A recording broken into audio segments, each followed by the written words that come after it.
The Committee on Education and Labor will come to order for the purposes of conducting this hearing on child abuse, deceptive marketing by residential programs for teens. Last October, this committee heard from the parents of 3 children who died in private residential programs as a result of abuse and neglect they experienced at the hands of staff members.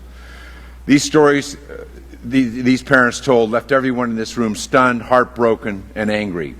Bob Bacon testified program staff members mocked his son Aaron when the 16-year-old boy asked for medical help, calling him a faker. For weeks, the staff deprived Aaron of adequate food and water, even when his weight loss became frighteningly apparent. Cynthia Harvey told the committee of a program staff members waited 45 minutes before summoning appropriate medical care for her daughter Erica, who had collapsed and was having difficult breathing. Paul Lewis testified that program staff members ignored his son Ryan's obvious signs of emotional distress, denying him the psychiatric care that could have saved his life. In each of these cases, it was clear from the parents' testimony that the deaths of their children were preventable. Untrained, uncaring staff, reckless management, and irresponsible operating practices permitted these horrible tragedies to occur. Sadly, the deaths of Aaron, Erica, and Ryan are not isolated cases.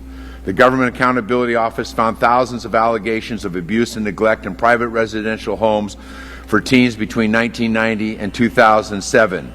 The abuses included staff members forcing members to remain in so-called stress positions for hours at a time, to undergo extreme physical exertion without food, water, or rest, and to eat their own vomit.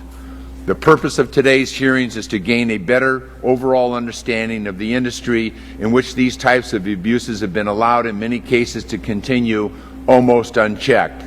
Specifically, we will learn more about where these programs operate, the loose patchwork of state laws that govern them, and how they market themselves to parents. We will also discuss legislation that Congresswoman McCarthy and I have introduced to keep kids safe in these residential programs. Residential programs for teens, which come in a variety of forms, including therapeutic boarding schools, wilderness camps, boot camps, and behavior modification facilities, have sprung up in greater numbers since the 1990s. As we will hear today, a number of these programs use deceptive marketing practices to appeal to parents. They claim to be subject of independent inspections that never happen.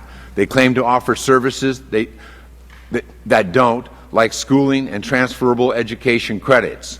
They assure parents that health insurance will cover the cost of their service, when in reality it won't. Programs are aided by these deceptions by their relationships with ancillary service providers like referral services. While referral services purport to offer independent advice to parents about which programs would be best for their children, the truth is that at least some of the referral services operate with significant conflicts of interest. This tangled web of deception, fraud, and conflicts of interest makes it extremely difficult for parents to judge whether any of these programs offer a safe, professional, high-quality environment for their children. We know that many of these programs and many people around the country who are committed to helping improve the lives of young people who do good work every day, but it is difficult for parents to tell the good programs from the bad, and that difference can be lethal.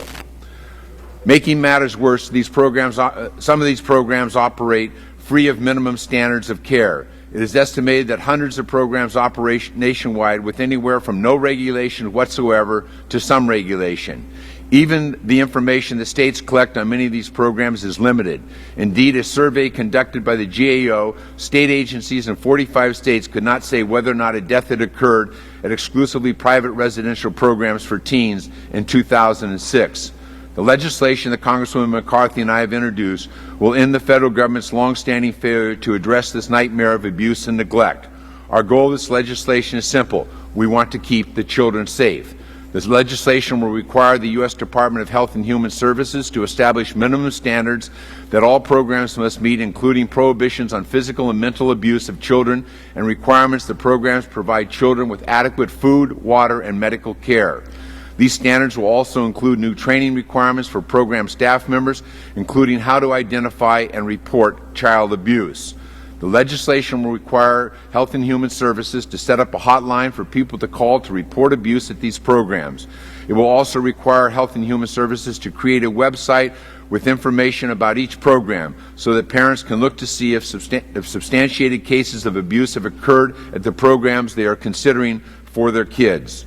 The legislation will require Health and Human Services to enforce these standards by inspecting program facilities, and when there is a violation, by issuing civil penalties up to $50,000 per violation. Within 3 years, the legislation would call upon the states to take up this role of setting standards and enforcing them. We have an obligation to keep kids safe no matter what the settings they are in, and this legislation would take the first steps toward finally ending the horrific abuses that have gone on for far too long in some of these private residential programs for teens. We must treat this issue with the urgency it demands by acting on this legislation quickly. Individuals who have themselves lived through this abuse are at in the hearing room today, as are family members of abuse victims. I want to thank all of them for being here to remind us why this issue is so important, and I want to thank our witnesses. We appreciate that you took the time to be with us today, and we look forward to hearing your testimony.